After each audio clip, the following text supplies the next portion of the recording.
Бібліотека – це не просто купа книжок. Бібліотека ще й до світу інтернету-движок. Читайте і Карнегі, і Коельо, і Сосюру.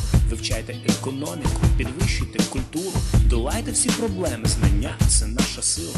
Інвестуйте у себе, розправляйте крила. Не нехтуйте багатством, яке таке доступне. Інтернет і книга – це сила могутня. Інтернет – це не тільки ігри і чати.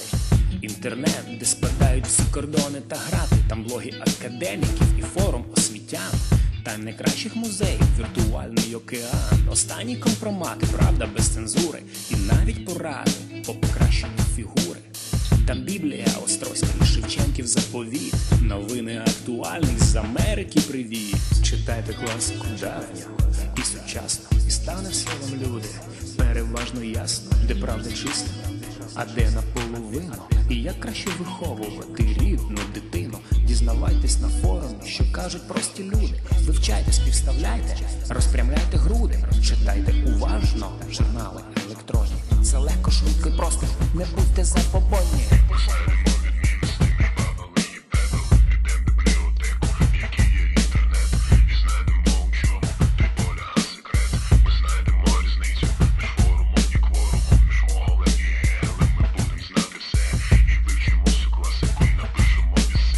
Бібліотека, люди, це не старомодня. Бібліотека, люди, це дуже навіть модня. Вперед, народ, вперед, до книги інтернет. Знання – це наша зброя і успіху секрет.